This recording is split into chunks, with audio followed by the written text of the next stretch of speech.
Hello everyone, welcome to MS study Guru. So आज की इस वीडियो में हम बात करने वाले हैं कि यूजीसी नेट इकोनॉमिक्स के एग्जाम को आपको कौन से टॉपिक्स से न्यूमेरिकल क्वेश्चंस आते हैं।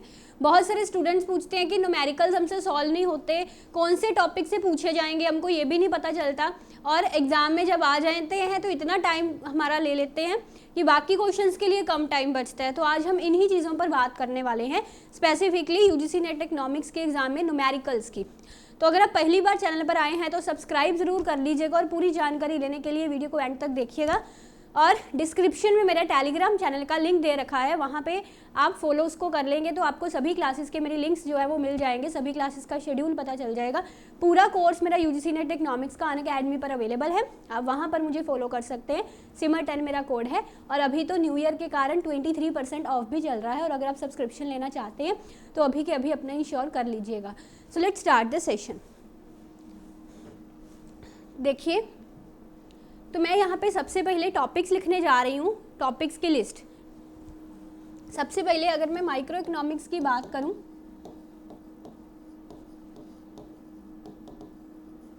तो माइक्रो इकोनॉमिक्स में आपको इलास्टिसिटी ऑफ डिमांड पहला topic and the second topic is Cobb Douglas production function.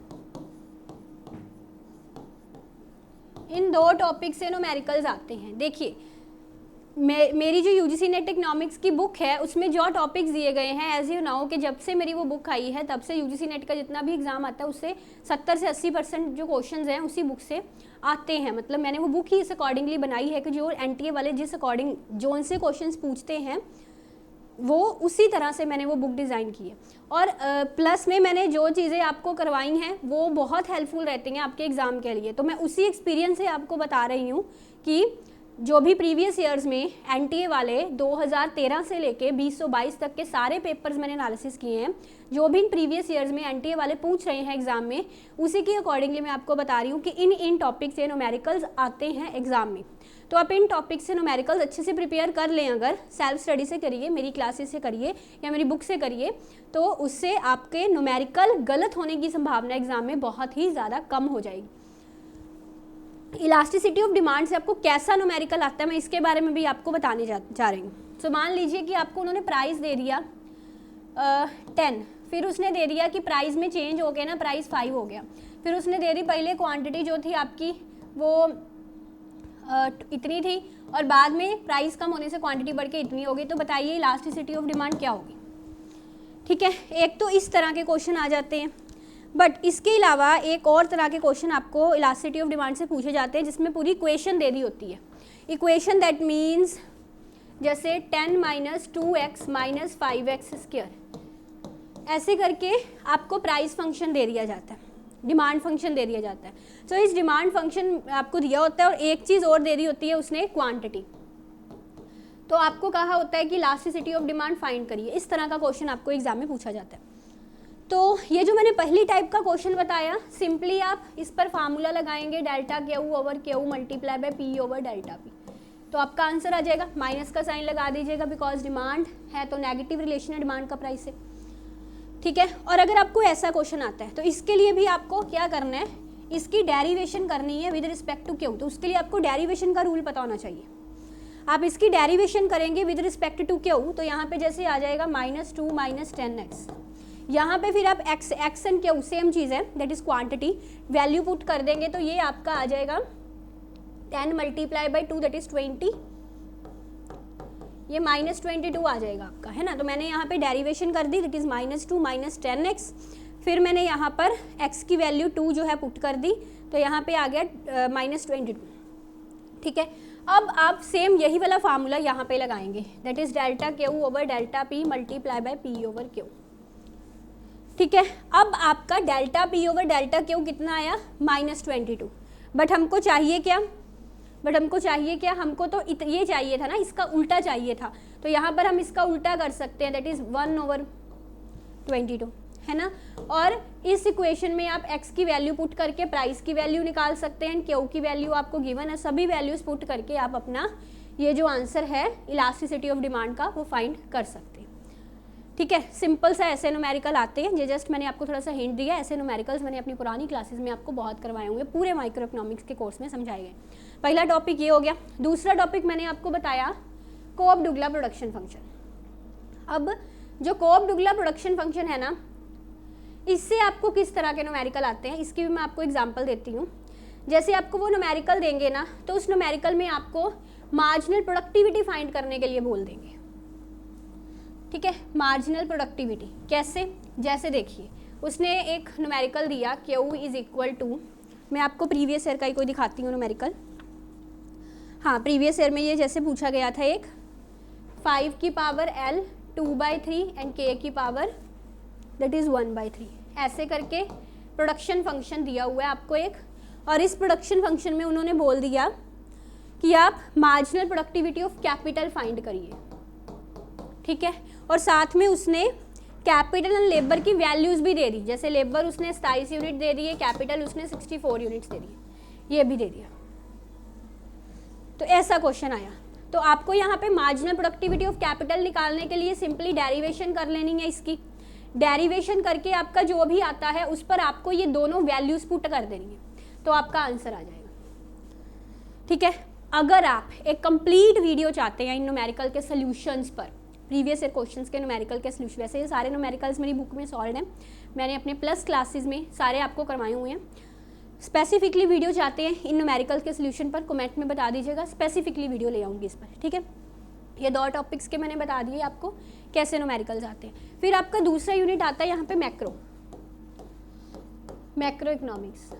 ठीक है, इसमें आपको न्यूमेरिकल्स आते हैं नेशनल इनकम से,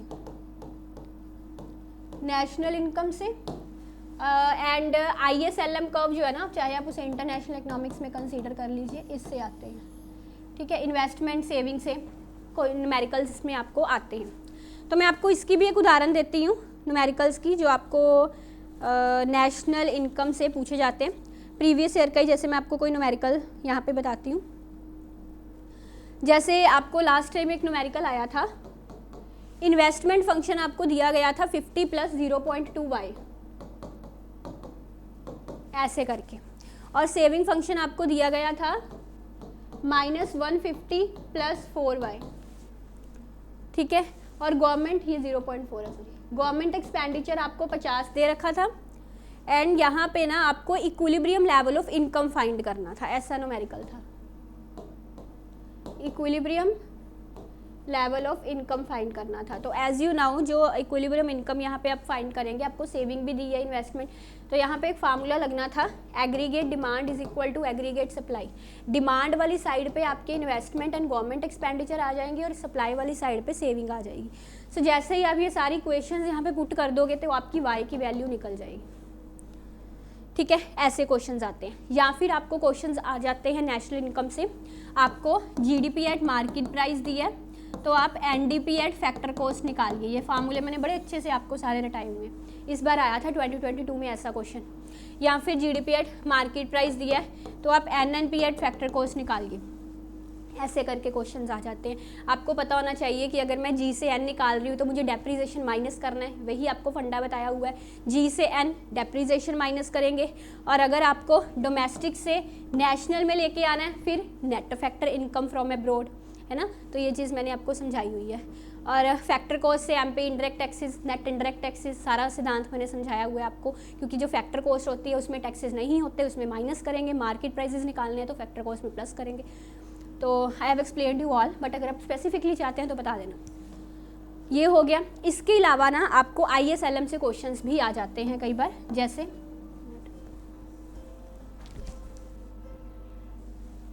ISLM से भी ऐसे ही क्वेश्चंस आते हैं, जैसे आपको एक इन्वेस्टमेंट फंक्शन दे दिया जाएगा और एक सेविंग फंक्शन दे दिया जाएगा।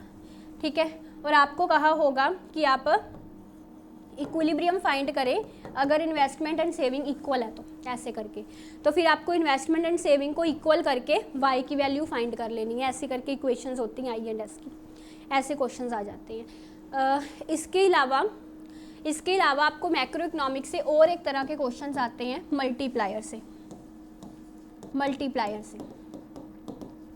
तो मल्टीप्लायर में सिंपली जो इन्वेस्टमेंट मल्टीप्लायर वाला फार्मूला करते हैं, ये वाले इनसे आ जाते हैं, या आपका गवर्नमेंट एक्सपेंडिचर मल्टीप्लायर वाला फार्मूला, एंड आपका वो हो गया एक टैक्स मल्टीप्लायर वाला फार्मूला, ये वाला, इससे क्वेश्चन आ जाते हैं। एंड 400 मल्टीप्लायर से पूछ लिए जाते हैं जी। 400 मल्टीप्लायर में हम करते हैं 1 over marginal propensity to import plus marginal propensity to save, है ना। ये सारे फार्मूले आपको करवाए हुए, तो मल्टीप्लायर के मल्टीपल फार्मूले से आपको एग्जाम में क्वेश्चन पूछ लिए जाते हैं। ये हो गया आपका मैक्रो इकोनॉमिक्स का डन। आगे चलते हैं हम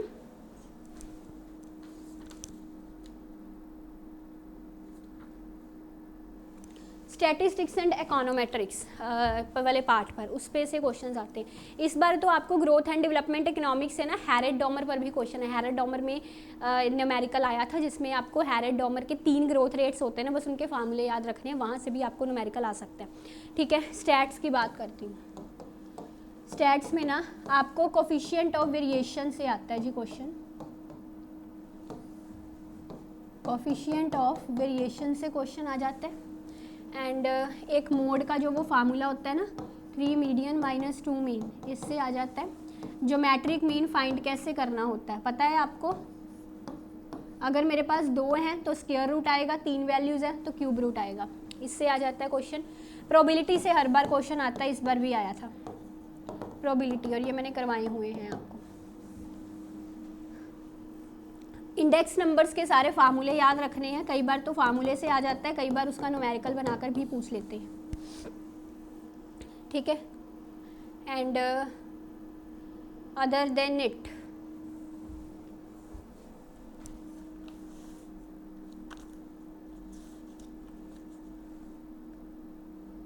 हाँ, एक आपको कोफिशिएंट ऑफ डिटर्मिनेशन से क्वेश्चन आता है जी।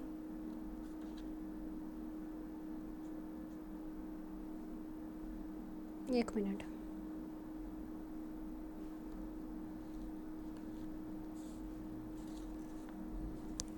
हाँ, कोफिशिएंट ऑफ डिटर्मिनेशन से।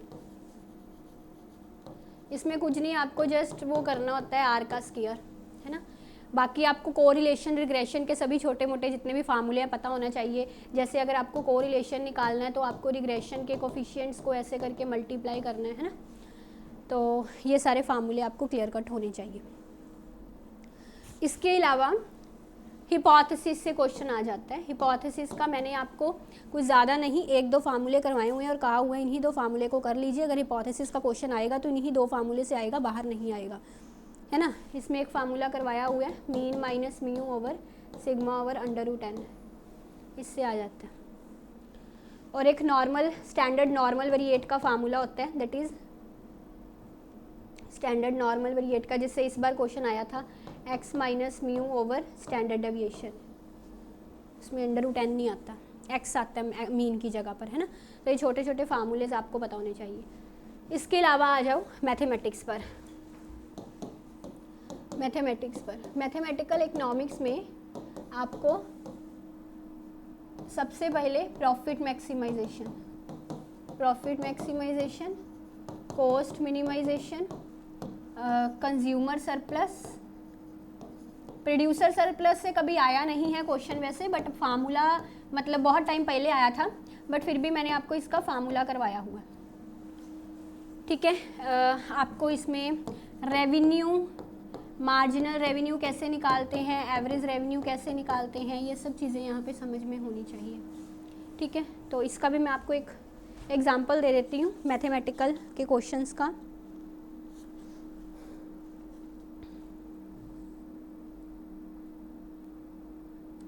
देखिए, इसमें ना एक सबसे इम्पॉर्टेंट मेन चीज़ ये रहती है कि जब भी आप प्रॉफिट मैक्सिमाइज कर रहे हैं ना, तो आपको यहाँ पे MR = MC करना है ना। बाकी इसका एक सेकंड रूल भी होता है प्रॉफिट मैक्सिमाइजेशन का, जो मैं बहुत बार आपको करवा चुकी हूँ, कि जो आपकी फर्स्ट डेरिवेशन है वो =0 रहेगी। इसे 0 के इक्वल पुट करके आप वैल्यू फाइंड कर लेंगे क्वांटिटी की, x की, है ना। फिर जो आपकी सेकंड डेरिवेशन है वो आपकी <0 होनी चाहिए, तभी फंक्शन मैक्सिमाइज होगा। बट अगर आपको मिनिमाइज करना है किसी चीज़ को, फिर उसके लिए आपकी सेकंड डेरिवेशन >0 होनी चाहिए। मिनिमम में >0, मैक्सिमाइजेशन में <0, ये चीज़। कंज्यूमर सरप्लस का आपको फार्मूला बताया हुआ, that is integration of fx minus जो आपको प्राइस दी है मल्टीप्लाई बाय एक्स, और अगर प्रोड्यूसर सरप्लस करना है इसको उल्टा कर देंगे, प्रोड्यूसर सरप्लस में आपको सप्लाई फंक्शन दिया होगा, कंज्यूमर सरप्लस में डिमांड फंक्शन दिया होगा, तो उसमें आप P X minus integration F X की कर देंगे, है ना। तो ये बाकी marginal revenue as you now आप टोटल रेवेन्यू का डेरिवेशन करेंगे ना विद रिस्पेक्ट टू क्यू, तो वो निकल जाएगा, और एवरेज रेवेन्यू जो है simple T R over Q करके निकल जाता है। इसी तरह से मार्जिनल कॉस्ट भी टोटल कॉस्ट की डेरिवेशन एंड दैट्स फाइन। यहाँ से आपको एग्जाम में न्यूमेरिकल क्वेश्चंस पूछे जाते हैं।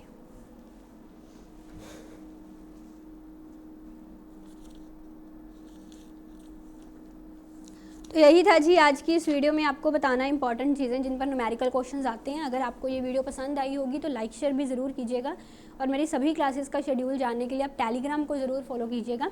Thank you very much for watching, take care, bye bye.